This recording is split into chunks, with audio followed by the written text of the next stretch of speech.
It is a humid afternoon in 1996. A trust officer at a prestigious bank is sweating. He has spent weeks organizing what is supposed to be the most important focus group in the bank's history. He has invited 10 of the wealthiest men in the area, people with a net worth of at least $5 million each, to a roundtable discussion. The bank wants to know how to sell them money. The officer wants to impress them. He's pulled out all the stops. The boardroom table is set with the finest things money can buy. There are 4 different types of gourmet pâté. There are crates of 1985 Bordeaux wine. There is caviar. The atmosphere is thick with expectation. But when the guests arrive, the trust officer feels a pit in his stomach. Something is wrong. These men, they don't look like the clients in the bank's brochures. They aren't wearing Italian silk suits. They aren't wearing Swiss watches. Most of them are wearing off-the-rack jackets. One guy looks like he just came from a construction site. And then the moment that changes everything happens.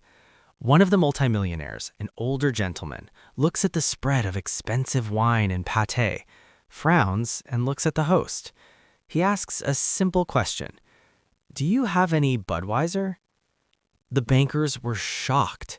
They thought they had invited the wrong people. They thought there was a mistake in the data. But they hadn't made a mistake. They had just crashed headfirst into the greatest lie of the modern economy.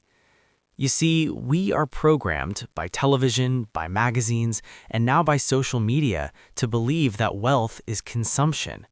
We think wealth is what you see. We think it's the car, the watch, the vacation, the brand new house in the gated community.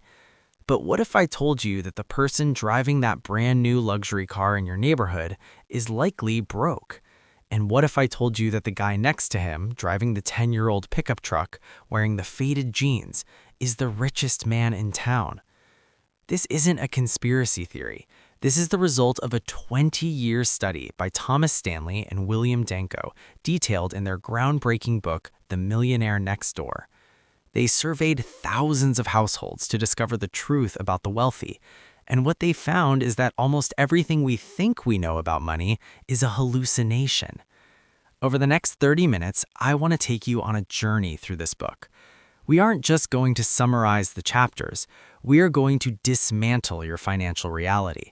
We are going to break down the specific psychological laws that separate the fake rich from the real rich. And I want you to listen very closely, because at the very end of this conversation, I'm going to give you a specific mathematical formula from the book, a wealth index. It's a simple calculation that will tell you instantly if you are a master of money or if you are just a high-paid servant to your own lifestyle. But before we get there, we have to start with a concept the authors call big hat, no cattle. In Texas, there's a saying for people who talk a big game but have nothing to back it up. Big hat, no cattle. You look the part of the cowboy, but you don't own the herd. The authors found that in high-income neighborhoods, the places with the manicured lawns and the luxury SUVs, there was actually very little accumulated wealth. Now, stop and think about that for a second. How is that possible? How can a neighborhood full of doctors, lawyers, and executives have low wealth? It comes down to a fundamental misunderstanding of 2 words that people use interchangeably, but which actually mean opposite things: income and net worth.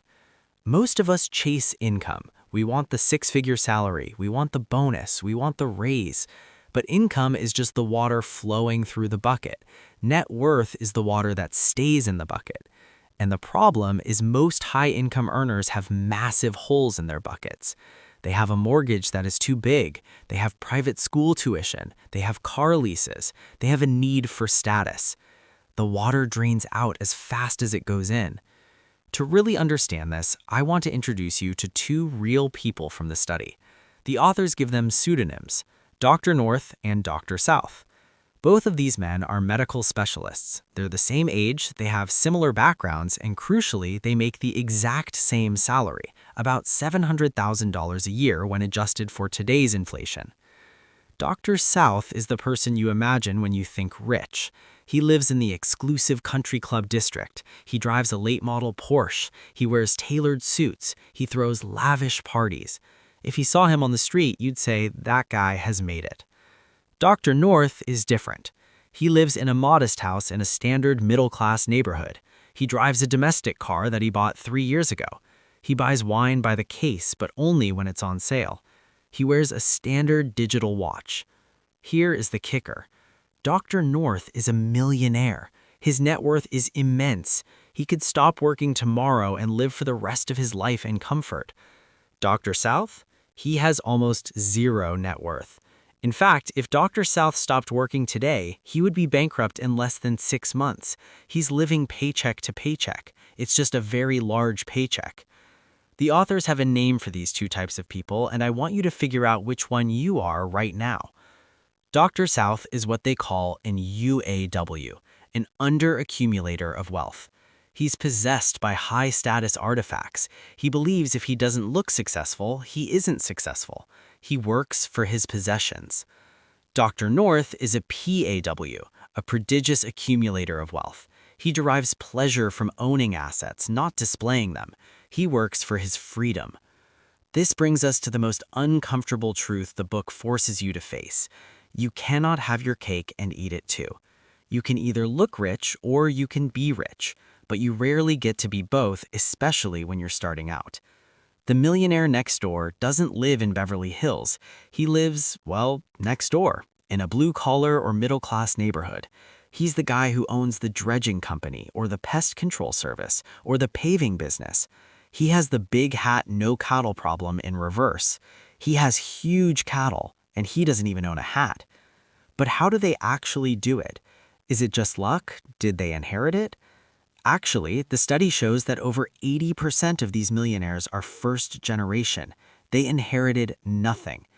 So if they didn't get lucky and they didn't inherit it, what is the mechanism? This leads us to the concept of defense. Imagine you're watching a football game. You have a team with an incredible offense. They score every time they touch the ball, but their defense is terrible. They let the other team score every time too. Who wins? Nobody. You just run in circles. In your financial life, your salary is your offense. That's the money you bring in. But your spending habits, that is your defense. And just like in sports, defense wins championships. The authors discovered a startling correlation when they interviewed these millionaires. They found that PAWs, the wealth accumulators, spend significantly more time planning their financial future than the underaccumulators of wealth. It sounds boring, I know, but listen to the data. The average millionaire invests nearly twice as much time per month studying their own finances than the non-millionaire. They know exactly how much they spend on food. They know exactly how much they spend on gas. They treat their household like a business. Let me ask you a question, and be honest with yourself. Do you know, down to the dollar, how much your family spent on food, clothing, and entertainment last year? If you're like most people, your answer is probably, I have a rough idea, or I don't know, I just pay the credit card bill. If you're a millionaire next door, you can pull up a ledger right now and tell me. There's a story in the book about a millionaire who needed to buy a suit. Now remember, this man has millions in the bank. He could walk into a high-end boutique and buy 10 suits without blinking. But he didn't. He refused to pay retail. He waited, he researched, he found a factory outlet that sold high-quality wool suits for a fraction of the price. He didn't do this because he was broke. He didn't do this because he was stingy. He did this because he understood efficiency. He knew that every dollar he spent on a piece of cloth was a dollar that could be working for him in the market. He created an artificial environment of scarcity. That is the key phrase, artificial scarcity. The millionaire next door pays himself first. He invests 15 to 20% of his income before he even sees it. He lives on what's left over. He makes himself poor on paper so he can be rich in the bank. But this level of discipline is impossible if you fall into the trap of the ultimate wealth destroyer. And I'm not talking about avocado toast. I'm not talking about lattes.